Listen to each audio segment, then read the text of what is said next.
पहली रोटी से पूछने लग जाएंगे चाहिए क्या, है चाहिए क्या? अरे जब वो झिक जाएगा ना तो खुद पे खुद मना कर देगा, तू देती रहे। खुद 2 रोटी खाते हैं, सामने 10 रोटी वाला, हे भगवान कब बंद होगो। और कई कई जगहों पर तो मैंने ऐसा देखा है कि लोग गिन करके रोटी करते हैं, उनकी गिनत चलती है, 4 उसकी, 3 मेरी, 2 उसकी, 1 बच्चे की रख लो, चलो 4 3 7 2 9 1 10। 10 रोटी से 11वीं रोटी नहीं होगी। क्यों अन्नपूर्णा का अपमान कर रहे हो, हैं? अरे जब तुम खुद गिनने लग जाओगे ना तो अन्नपूर्णा रोस्ट होके घर से निकल जाएगी और उस भंडार में, रसोई भंडार में कभी पूरी नहीं हो सकती है। अरे प्यारे, इतना भोजन बना के चलो कि कभी भी भोजन के टाइम पर दूसरा कोई अतिथि आके बैठे तो फर्स्ट आदमी का भोजन तो बनाना ना पड़े, हम डायरेक्ट निसंकोच कह सके आइए भोजन करिए। जब घर में 4 रोटी होंगी का दूर किन्ने बातें कि आजा भोजन कर ले, हैं? क्या अन्नपूर्णा का अपमान। एक आदमी का भोजन जरूर होना चाहिए घर में। कब कौन किस प्रकार भगवान कह के आएंगे क्या कि मैं तेरे यहाँ भोजन करवे आऊंगा, बना के रखी हो? फोन ना करेंगे, मोबाइल थोड़ी करेंगे, कभी भी आ सकते। जो अच्छी तरह खाता होगा वो कभी नहीं कहेगा कि चाहिए क्या, अरे लो ना लो, अभी और लो। भोजन हो भी जाएगा ना, 2-4 रोटी तो जब खिला देगा, खाओ ना। भीम के लिए भोजन का काम दिया। दूसरा काम भीम ने संभाला और तीसरा काम स्वागत का नकुल सहदेव ने संभाला। युधिष्ठिर महाराज राजगद्दी पर बैठे हैं और प्यारे द्रौपदी परोस रही। और आज कन्हैया ने जो काम लिया, सबके नेत्र नम गए। जो संत महात्मा भोजन कर रहे थे उनकी झूठी पत्तल उठा के मेरे गोविंद डाल रहे हैं। ब्रह्म होते हुए संतों की झूठी पत्तल खुद उठा रहे हैं। यज्ञ में जब तक खुद काम नहीं करेंगे तब तक कोई परिपूर्णता का लाभ नहीं मिलता। खुद करिए, किसी भी यज्ञ में जाइए। हम तो बड़े अभिमान में रह जाते हैं, इतने कपड़े पहन रखे हैं, इतने कीमती कपड़े हैं, खराब हो गए तो अरे तेरे कपड़े से ज्यादा कीमती है वो सेवा, आज हो रही है कल नहीं होगी, तो करोड़ों रुपए खर्च करे ना, फिर नहीं मिलेगी तेरे लिए। कर ले बेटा, ये तो प्रभु की अनुपम कृपा है जो आ गई जीवन में। मैंने पहले ही कहा कि झुकना सीख लो। झुकना सीख लिया तो सब कुछ आ जाएगा। उद्धव जी आ गए, ये क्या कर रहे? कृष्ण बोले, उद्धव जी मोहे संतो बड़े अति प्यारे, संतो मिले तो मैं मिल जाऊं, संतो मिले तो मैं मिल जाऊं, हरि संतो मिले तो मैं मिल जाऊं, संतो मिले तो मैं मिल जाऊं, हरि संत नमो सोन्यारे, उधोदी मोहे संत बड़े अति प्यारे, उधोदी मोहे संत बड़े अति प्यारे, उधोदी मोहे संत बड़े अति प्यारे, उधोदी मोहे संत बड़े अति प्यारे। अरे उद्धव, ये मेरे कारण संसार को छोड़ के चल पड़े, मैं सेवा नहीं करूंगा तो कौन करेगा? उसके बाद में अग्र पूजा का नंबर आया और अग्र पूजा कृष्ण की तय हुई। शिशुपाल कुछ बोलने लगा, यहाँ उद्धार किया मेरे गोविंद ने। दुर्योधन महलों को देखने के लिए गया। एक महल ऐसा बना था जहाँ जल है वहां थल दिखाई दे रहा है और जहाँ थल है वहां जल दिखाई दे रहा है। दुर्योधन गिर पड़ा। द्रौपदी ने हंस के कह दिया कि अंधे के तो अंधे ही पैदा होंगे। महाभारत का पहला पृष्ठ प्रारंभ हो गया। दुर्योधन ने कह दिया समय आने पर बताएंगे कि हम अंधे हैं कि दिखकर।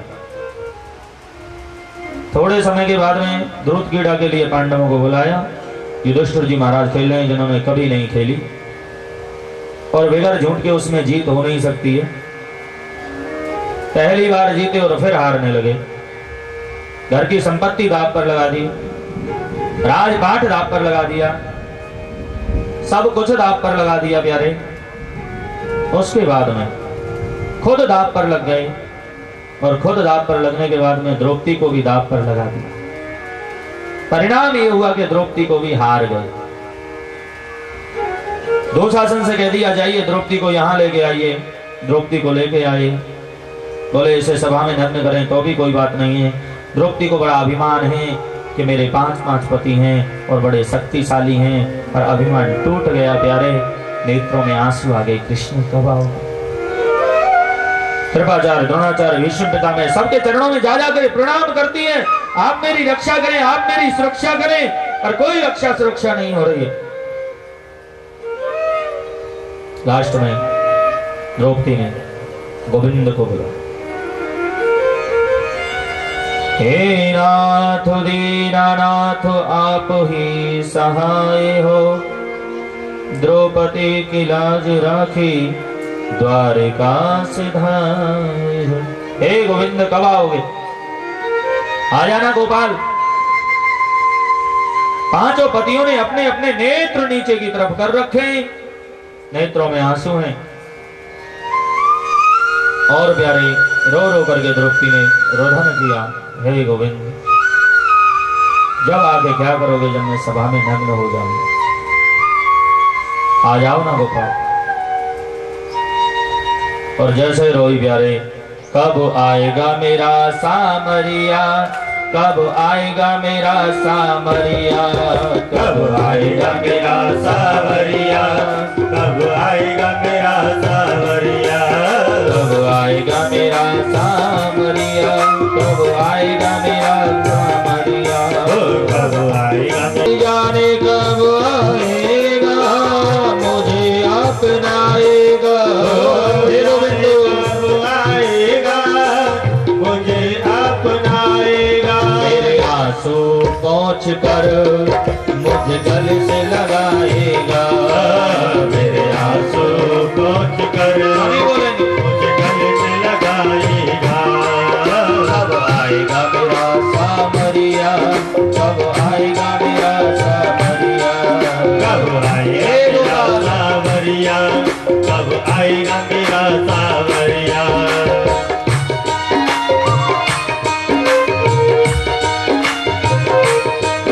द्रौपदी के नेत्रों में आंसू, हे गोविंद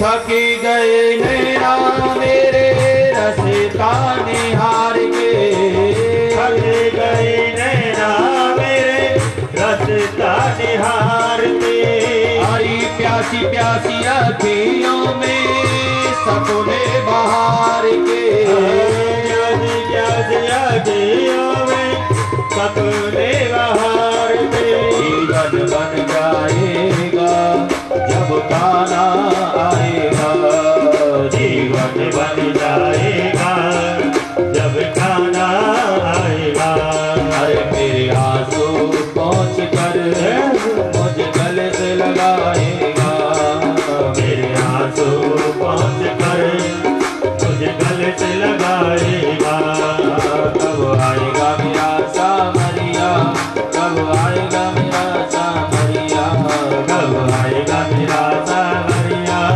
कब आएगा मेरा सावरिया।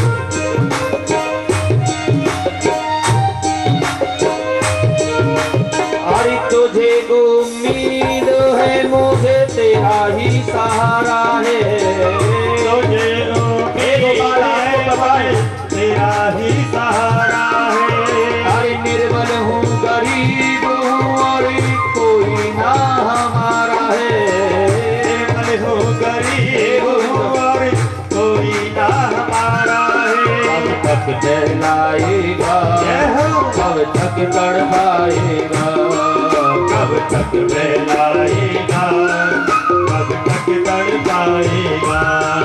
मेरे आंसू पहुँच कर मुझे गले से लगाएगा, मेरे आंसू पहुँच कर मुझे गले से लगाएगा।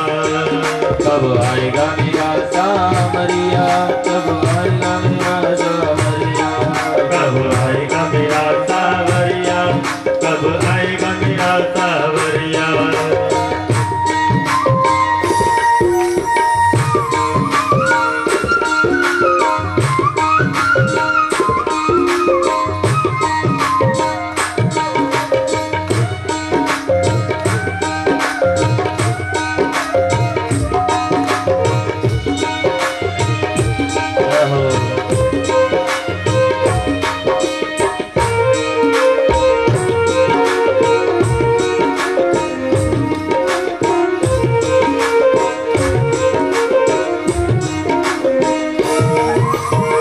बनो ना कठोर, थोड़ी दया से भी काम लो। बनो ना कठोर, थोड़ी दया से भी काम लो। तुम बनो ना कठोर, थोड़ी दया से भी काम लो। बनो ना कठोर, थोड़ी दया से भी काम लो। हरि आकर गोपाल मेरे जीवन को थाम लो। आकर गोपाल मेरे जीवन को थाम लो। हरि आकर कन्हैया मेरे जीवन को थाम लो। आकर कन्हैया मेरे जीवन को थाम लो। प्रेमी गुण गाएगा, सेवक बन जाएगा। प्रेमी गुण गाएगा, सेवक बन जाएगा। मेरे आंसू पहुँच कर मुझ गले से लगाएगा। मेरे आंसू पहुँच कर मुझे गले से लगाएगा। कब आएगा मेरा सामरिया, कब आएगा मेरा सामरिया, कब आएगा मेरा सावरिया, कब आएगा मेरा सावरिया। कब आएगा मेरा सामरिया, कब आएगा मेरा सामरिया, कब आएगा मेरा सावरिया, कब आएगा मेरा सावरिया। कब आएगा मेरा सामरिया, कब आएगा मेरा सामरिया, कब आएगा मेरा सावरिया, कब आएगा मेरा सावरिया। द्रौपदी के नेत्रों में आंसू आ गए प्यारे। दुशासन खींचते खींचते थक गए। गोविंद ने बढ़ा दिया साड़ी विच नारी के नारी विच साड़ी है क्या। द्रौपदी श्राप देने को तैयार हुई, गांधारी रह गई। पांडवों के लिए 12 वर्ष का वनवास, 1 वर्ष का अज्ञातवास। 12 वर्ष वन में व्यतीत की और 1 वर्ष महाराज विराट के यहाँ अज्ञातवास के रूप में व्यतीत की। फिर वो राजपाट मांगा तो नहीं दिया। महाभारत की रचना प्रारंभ, युद्ध होने। द्वारका में मेरे गोविंद हैं। उसी दिन उसी टाइम दुर्योधन मेरे प्रभु से सहायता मांगने के लिए गया और उसी दिन अर्जुन सहायता मांगने के लिए गया। अर्जुन चरणों में खड़ा है और दुर्योधन माथे की तरफ खड़ा हो गया। प्रभु सो रहे थे और जैसे ही उन्होंने चादर को हटाया और दृष्टि खोली तो पहली नजर जो चरणों में खड़े हैं उन पर गई, अर्जुन पर। आओ अर्जुन आओ। कब आए? बैठे हुए और देखा, अरे दुर्योधन आप भी आए। आओ भैया, दोनों आज कैसे? दुर्योधन बोले युद्ध होना है, सहायता के लिए आए। कृष्ण बोले एक तरफ मेरी द्वारका की सेना है और एक तरफ मैं एक हूं। बोल दुर्योधन तुझे क्या चाहिए? दुर्योधन बोले सेना दे दीजिए। अर्जुन ने कृष्ण को अपनाया, कृष्ण के चरणों का आश्रय लिया और प्यारे सहज में ही महाभारत का युद्ध जीत गए। युद्ध जिता करके मेरे प्रभु द्वारका आ गए। आचार्य सुखदेव जी महाराज कह रहे, राजन गोविंद के चरणों का आश्रय ले लेना चाहिए। जो वो करे वो ठीक है। परमात्मा कभी किसी का बुरा नहीं करता है, सदैव अच्छा ही करता है। उसके लिए हम सब एक हैं। ये तो हमारी बुद्धि पर डिपेंड होता है कि जो हमें अच्छी चीज नहीं लगती हो हम कह देते हैं नहीं हमारे लिए खराब है, जो अपने को लागू पड़ती हो वो हमारे लिए सही है। हम खाली अपना देखते हैं और वो सबका देखता है। हम सबका नहीं देखते, हम तो पड़ोसी का भी नहीं देखेंगे, अपना देखेंगे। हम ठीक है ना, बस बाढ़ में जाओ सब, क्या मतलब है किसी से। वो परमात्मा सबका देखता है। जो वो करता है वो अच्छा है। खुश रहो। एक बार एक राजा थे, राजा के एक मंत्री, और एक दिन राजा आनंद से बैठे थे और समय आने पर राजा का बेटा मर गया। बेटा मरा हुआ पड़ा है और मंत्री जी वहां पर बोल रहे हैं वाह भगवान आपने बड़ी कृपा की, तो राजा के बेटा को मार दिया। राजा को यहां पर बड़ा बुरा लगा कि मेरा बेटा मर गया और तू कह रहा है बड़ी कृपा की कि बेटा को मार डाला। ठीक है। कुछ दिन के बाद में उसकी पत्नी का देहांत हुआ।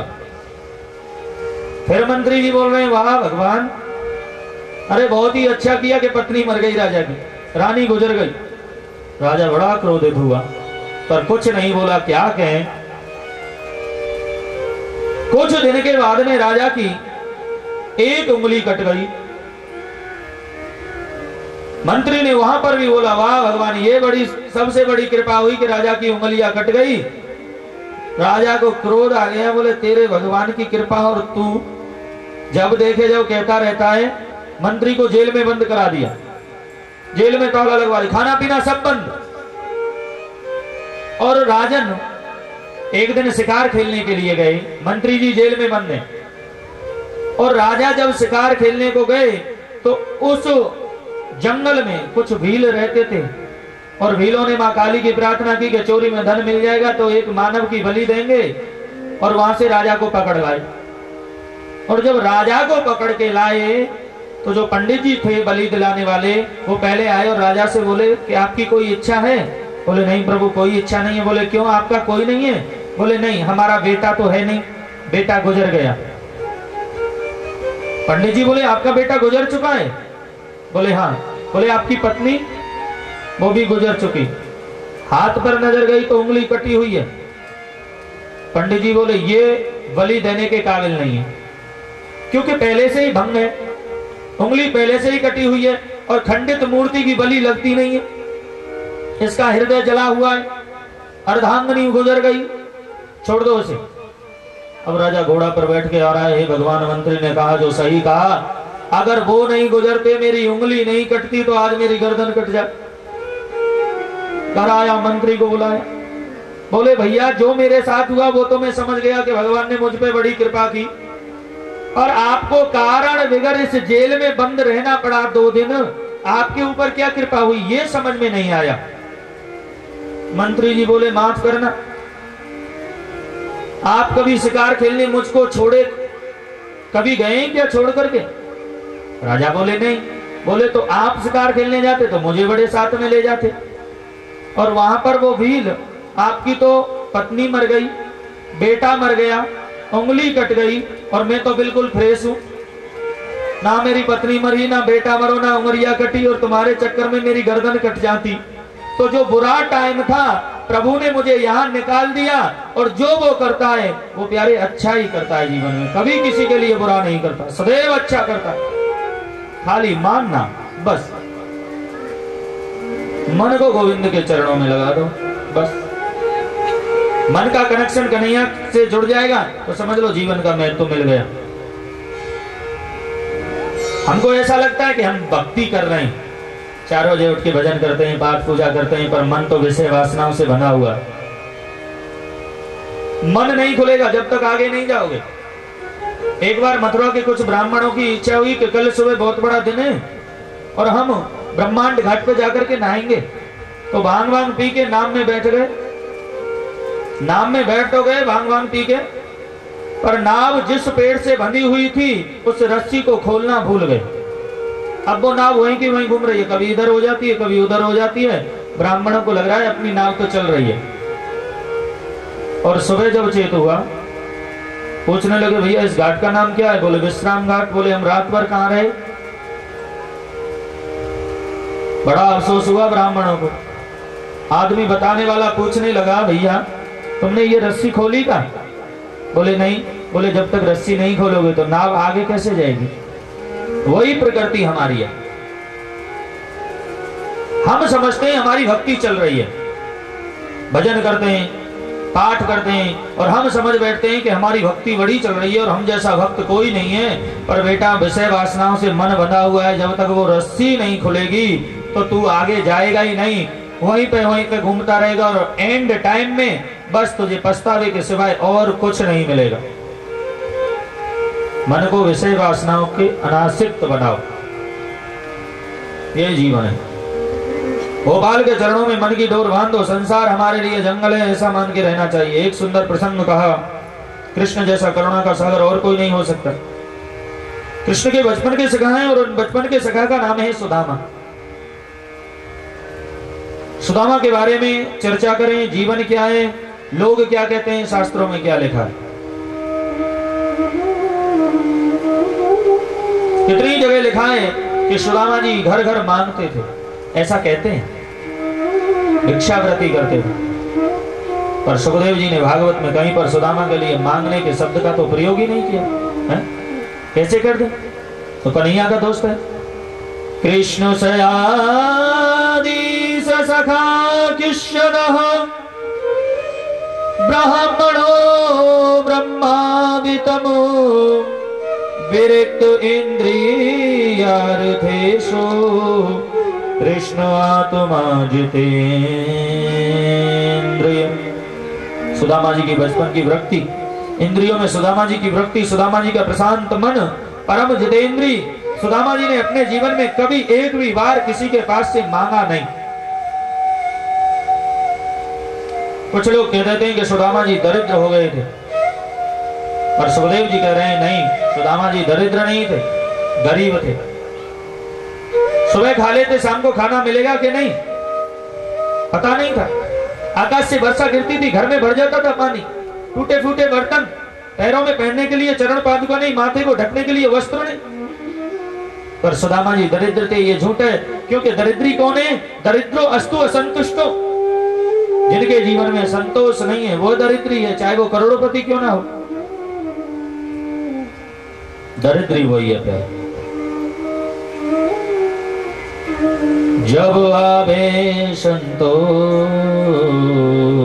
धन सब धनी धूर समान।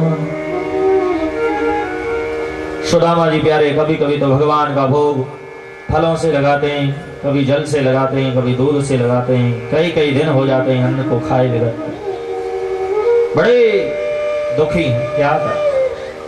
भयंकर गरीबी। सुदामा जी की पत्नी के मन में भारी पीड़ा है। सुशीला विचारती रहती है क्या करें, कैसे करें। एक दिन मन नहीं माना तो हाथ जोड़ के पूछ ही लिया, प्रभु आपका कोई मित्र है? और जब मित्र का नाम आया, आंसू आ गए सुदामा जी को। मेरा मित्र कोई संसार का आदमी नहीं है, मेरा मित्र वो द्वारका का राजा, द्वारकाधीश है। सुशीला समझ गई कि जब तक ये नहीं जाएंगे, जब तक ये गरीबी नहीं हटेगी। पूछने लगी, प्रभु वो आपके मित्र हैं? सुदामा जी बोले, मित्र ही नहीं, मेरा लंगोटिया यार है। एक साथ पढ़ते थे, एक साथ खाते थे, पर अपने अपने कर्म की बात। सुशीला बोली, आपके मन में कभी उनसे मिलने की इच्छा नहीं होती? बोले, इच्छा तो होती है, पर जाएं कैसे? बोले, जाओ ना प्रभु, वो हमारे ऊपर कृपा करेंगे। सुदामा जी बोले, पहले जाता कि नहीं जाता, पर अब बिल्कुल नहीं जाऊंगा, क्योंकि तेरे मन में भाव है कि मैं वहां जाके मांगू, और मैं कभी किसी से मांगता नहीं हूं, अब बिल्कुल नहीं जाऊंगा। सुशीला बोली, नहीं प्रभु जाइए, कुछ मत मांगना, खाली दर्शन करके आ जाना। सुदामा जी बोले, देवी कैसे जाएं? कन्हैया हमसे छोटा है, और छोटे के पास में अगर बड़े को जाना है तो कुछ लेके जाना पड़ता है, खाली हाथ नहीं जाते। गुरु घर में अपने से छोटे के भगवान के यहाँ कभी खाली हाथ नहीं जाना चाहिए। सुशीला बोली मैं व्यवस्था कर दूंगी। यति चित्वा चतुरोन मुष्टिन विप्राणि प्रथोति कंडुलान। 5 घरों से चावल लेके आई, 5 तरह के, कोई टूटा है, कोई लाल है, कोई पीला है, फटे जैसे कपड़ा में बांध दिए कि द्वारकाधीश देखें तो विचार कर लें कि एक घर के चावल नहीं। दे दिए हाथ में, चरणों में प्रणाम किया, जाइए। सुदामा जी के नेत्र सजल हो गए। देवी मैं जा रहा हूं, आराम से रहना। 20 जगह से धोती फटी हुई है, सर ढकने का वस्त्र नहीं है, फूटा जैसा लोटा, टूटी जैसी छड़ी, उधड़ी जैसी रस्सी, पैरों की डिबाइयां फटी हुई हैं, एकदम दुबले पतले प्यारे, पर मस्तक पर ब्रह्म तेज है। चल पड़े, कहां जाए। कृष्ण मिलन की कामना मन में है, गोविंद के दिव्य दर्शन की अभिलाषा मन में है, और इस अभिलाषा का परिणाम ये हुआ कि भूख प्यास सुदामा जी भूल गए। मैं तुम्हें ढूंढने जाए कहां कहां, घनश्याम तुम्हें ढूंढने जाए कहां कहां, घनश्याम तुम्हें ढूंढने जाए कहां कहां, घनश्याम तुम्हें ढूंढने जाए कहां कहां। अपने वीर की याद को दिलाए कहां कहां, अपने वीर की याद को दिलाए कहां कहां, घनश्याम तुम्हें ढूंढने जाए कहां कहां, घनश्याम तुम्हें ढूंढने। हे गोपाल कहां जाए, आपको ढूंढने कहां कहां। हे गोविंद, सुदामा जी के नेत्रों में आंसू है, गोपाल कहां जाऊं, सब जगह तो हो आज।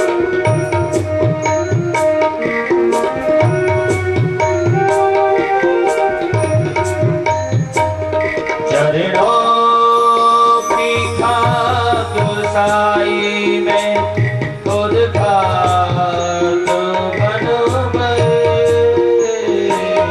चरणों की खाक साई में खुद खाक बन गए। चरणों की खाक साई में खुद खाक बन गए।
को तेरा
कहाँ आपको ढूंढने जाऊं?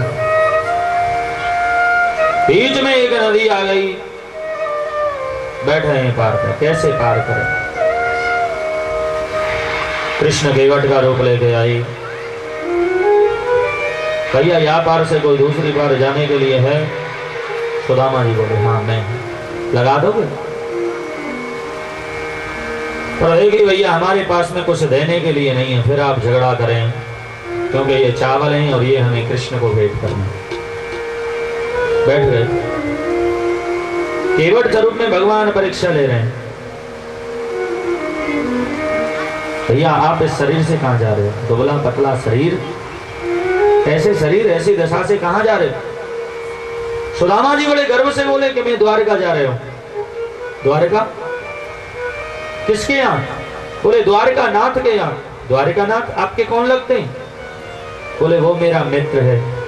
आपका मित्र? बोले हाँ मेरा मित्र।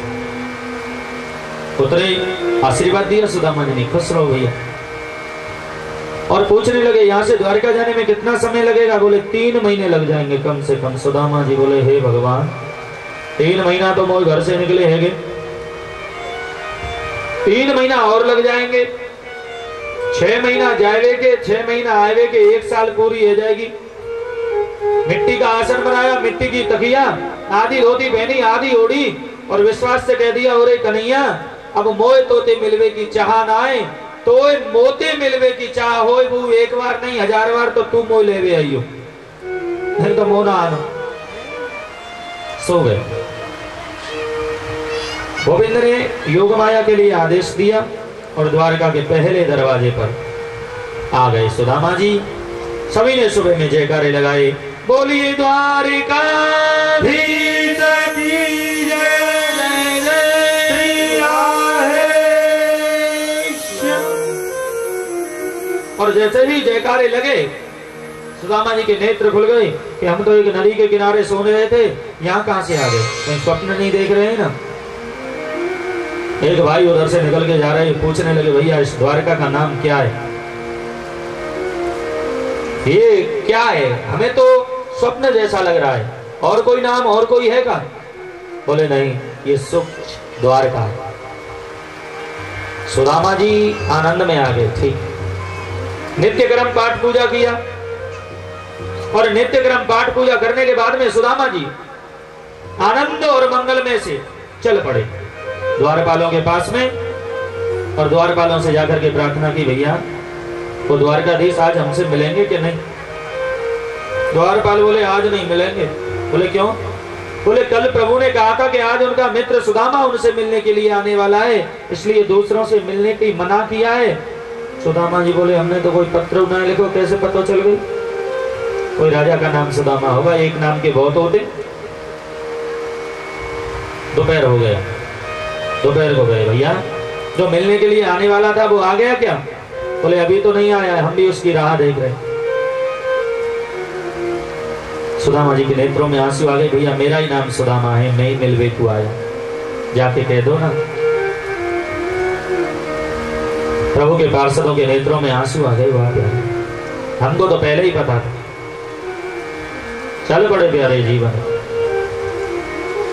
और जैसे ही द्वारपाल गए जाकर के प्रभु के चरणों में प्रणाम किया और कहा, प्रभु एक नितांत गरीब ब्राह्मण दरवाजे पर आया है, दशा बड़ी विचित्र है।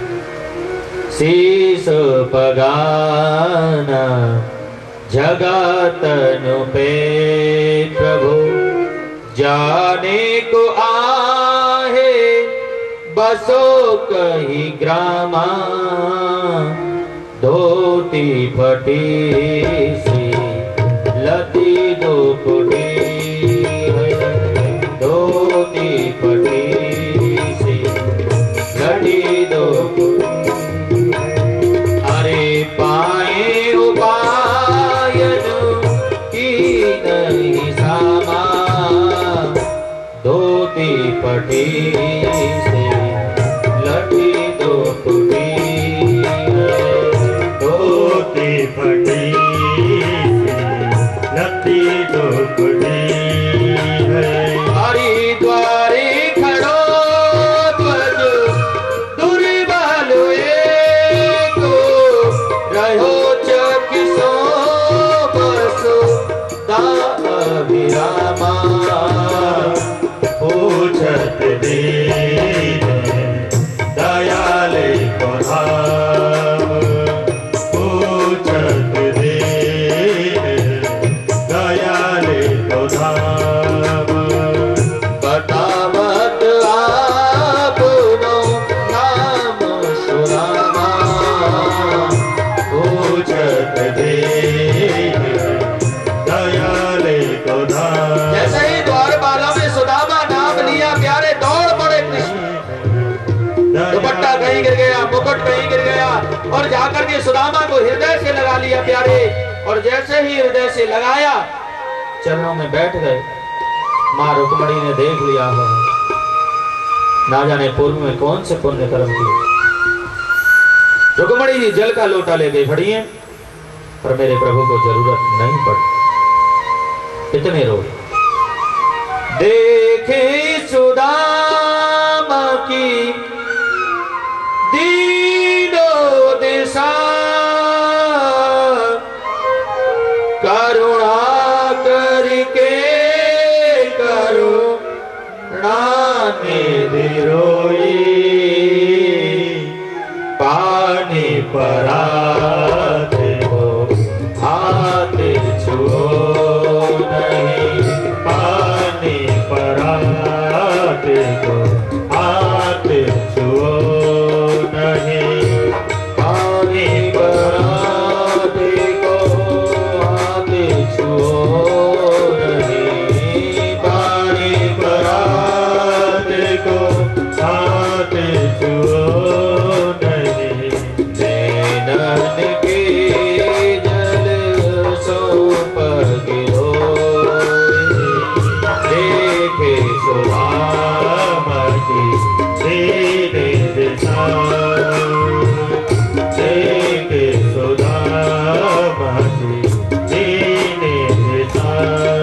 करुणा करके करुणा निधि रोए, पानी परात को हाथ छुओ नहीं, पानी परात को हाथ छुओ नहीं। हरे नैनन के जले सौंप गिरोए, पानी परात को हाथ छुओ नहीं, पानी परात को हाथ छुओ नहीं।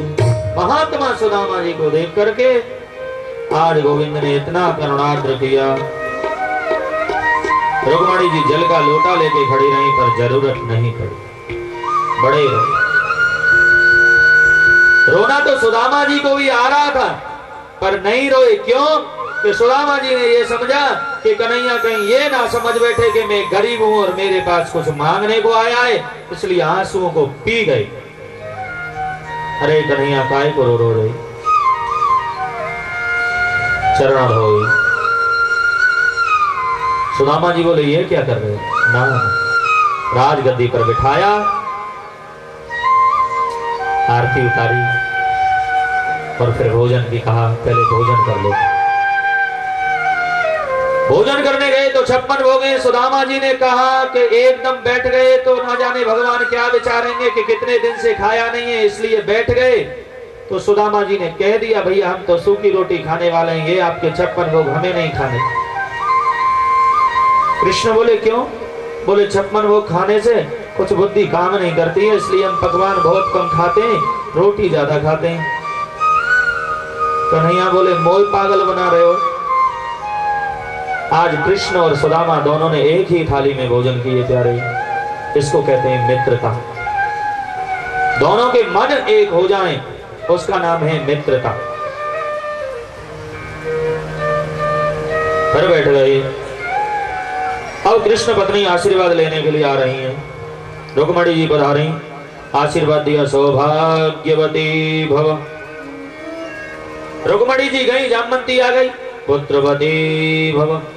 जामवंती गई, सत्यभामा आ गई, चिरंजीव भव। अब एक जाए जब तक दूसरी आ जाए। सुदामा जी का हाथ ऊपर की ऊपर ही रहा, सौभाग्यवती भव, पुत्रवती भव, चिरंजीव भव।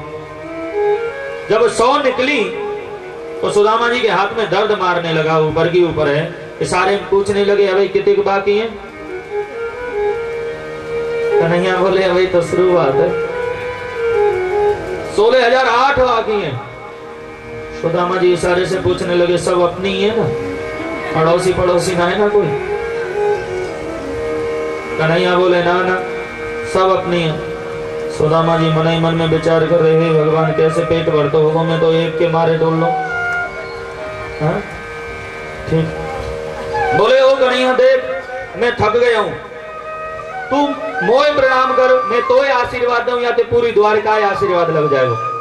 कृष्ण ने प्रणाम किया, सुदामा जी ने आशीर्वाद दिया, बैठ गए। फिर कन्हैया पूछने लगे, भैया आप गुरुकुल में एक बात कहते थे कि हम शादी ब्याह नहीं करेंगे, अब बताओ शादी ब्याह कर लियो कि ना करो? सुदामा जी बोले शर्म नहीं आती है इतने में पूछते, कितने लोग बैठे? अरे ऐसी बात जब हम दोनों बैठते तब कर लेते।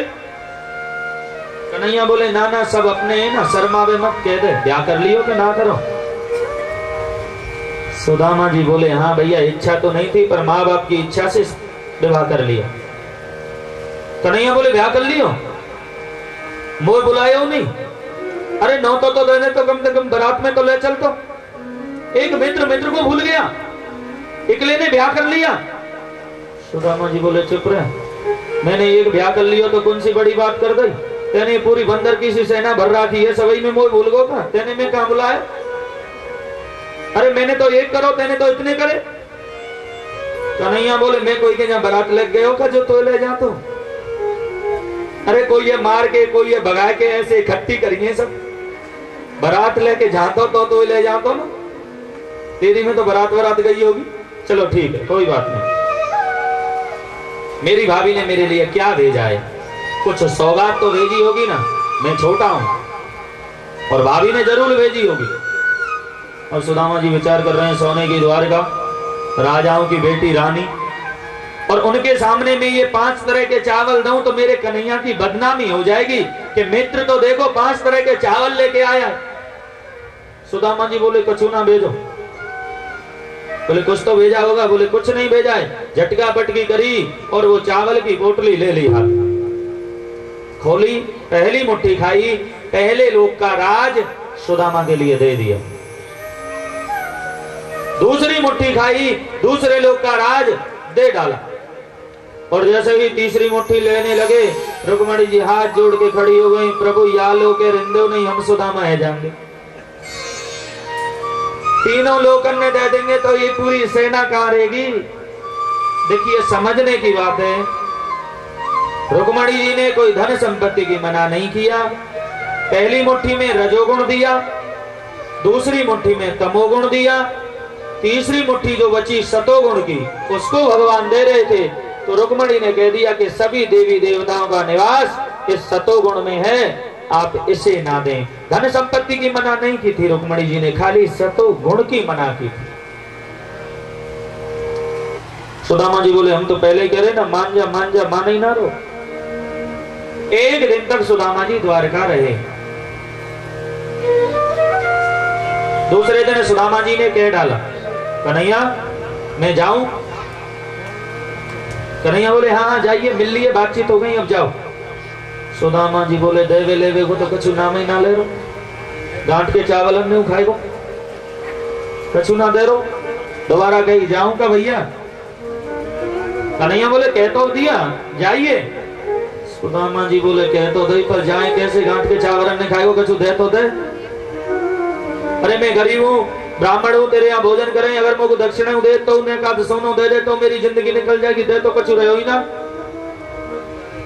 तीसरी बार कहा, ओ कन्हैया सुन भैया मैं जा रहे हूँ। कन्हैया बोले रुक जाओ। सुदामा जी को ऐसा लगा अब आ गया होगा विचार देने लेने का।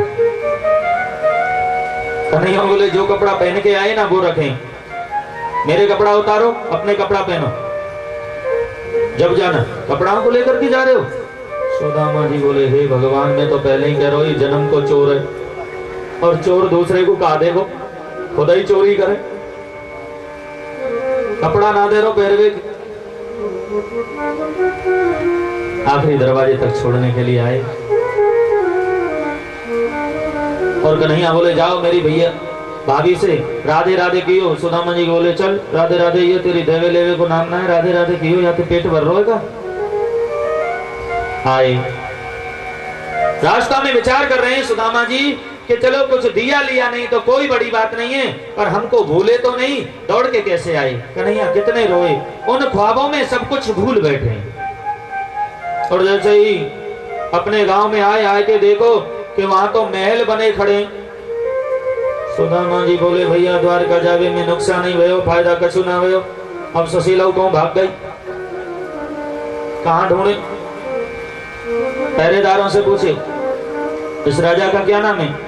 सुदामा मंदिर देखो डरे, यहाँ तो थी मेरी टूटी झोपड़ी, कंचन महल खड़े, सुदामा मंदिर देखो डरे। आचार्य सुखदेव जी महाराज कह रहे राजन, पहरेदारों ने बताया कि हमारे राजा का नाम है सुदामा और रानी का नाम है सुशीला। सुदामा जी बोले नाम तो कछु मैच होते, जानकारी कर लेते हैं वही है कि और कोई है। जरा रानी जी को बुलाओगे? पहरेदार बोले हाँ। रानी से जाकर के कहा एक ब्राह्मण दरवाजे पर आए, वो आपको याद कर रहे हैं, चलिए। अब रानी आ रही। अब गरीब की लड़की हो उसका रूप कुछ अलग होता है, और पैसे वाले की लड़कियां उनके रूप कुछ अलग होते हैं, फैशन प्रस्त। सुशीला जब गरीब थी जब अलग थी, अब तो 10-20 नौकर नौकरानी आगे पीछे चल रहे हैं, सावधान सावधान रानी पधार रही है। सुदामा जी बोले ये मेरी रानी ना है, सके यही तो कोई राजा की रानी है। सुशीला ने आकर के सुदामा जी के चरण स्पर्श किए, पूरा वृत्तांत बताया, अंदर लेके गए। एक दिन सुदामा जी बैठे और रो पड़े, सुशीला जितना भजन हम झोपड़ी में करते थे ना उतना इन घरों में नहीं हो रहा। 2 रोटी खा के भजन हो रहा था, पृथ्वी पे सो के भजन हो रहा था, यहां नहीं हो रहा। जब रोटियों को हम इच्छा करते थे, अब 56 भोग रखे पर भूख नहीं है, मखमल के गद्दा हैं पर नींद नहीं आती। जो नींद पृथ्वी पे आती थी वो यहां नहीं आती। क्या करें देवी? विपदो नेव विपदः संपदो नेव संपदः, विपदि नारायण स्मृति संपद नारायण स्मृति। विपत्ति वही है जो गोविंद को भूल जाए, गोविंद की याद आए ना तो वही सबसे बड़ी संपत्ति है। हनुमान जी ने रामायण में स्पष्ट कहा, स्पष्टीकरण का कि जो भजन नहीं करे वो सबसे बड़े दुखी हैं। कहे हनुमंत विपदे प्रभु सोई, कहे हनुमंत विपदे प्रभु सोई, कहे हनुमंत विपदे प्रभु सोई, कहे हनुमंत विपदे प्रभु सोई। जब धारे सो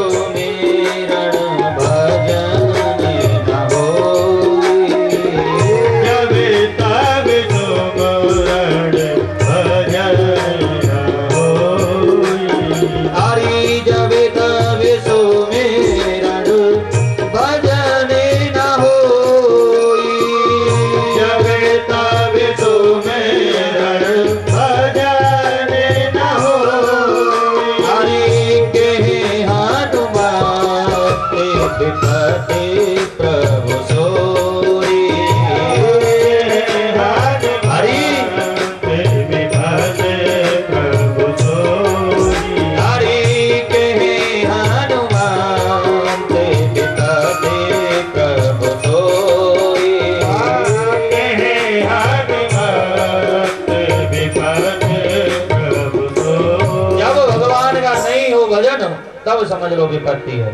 सुदामा जी ने अनंत वर्षों तक राज्य किया और राज्य करने के बाद में सुदामा द्वारिका जय जय श्री राधे श्याम। सुखदेव जी को आज ब्रजमंडल छोड़े पूरे 100 वर्ष हो गए। कुरुक्षेत्र जो ईश्य मत पंचक क्षेत्र है, वहां पर सूर्य ग्रहण के पावन अवसर पर सुखदेव जी ने यज्ञ किया और उस यज्ञ के दर्शन करने के लिए संत महात्मा अलमहात्मा भक्तजन ज्ञानी जन स्वयं द्वारकाधीश पधारे और ब्रजमंडल से मैया यशोदा बाबा नंद और किशोरी राधा जी पधारे। राधा जी बैठी हैं। जब मैया को पता चली कि मेरो लाला आए हुए, दौड़ पड़ी, कन्हैया कहाँ है, कन्हैया कहाँ है, कन्हैया कहाँ है। मैया मिली और उसके बाद में कृष्ण पत्नियों ने राधा से मिलने की तमन्ना जगाई और जैसे ही राधा से मिलने की तमन्ना जगाई, कन्हैया से गई। कन्हैया बोले जाओ तो सही पर खाली हाथ मत जाना, कुछ लेके जाना। तो हाथ में 1 लोटा में दूध लेके गई। पहला पाल पड़ा है अनंत प्रकाश श्री कृष्ण गोविंद हरे मुरारी हे नाथ नारायण वासुदेव। वहां जाके गोपियों से मिली और साथ में पाल में किशोरी श्री राधा जी बैठी हैं और किशोरी राधा जी से मिलन हुआ। विचित्र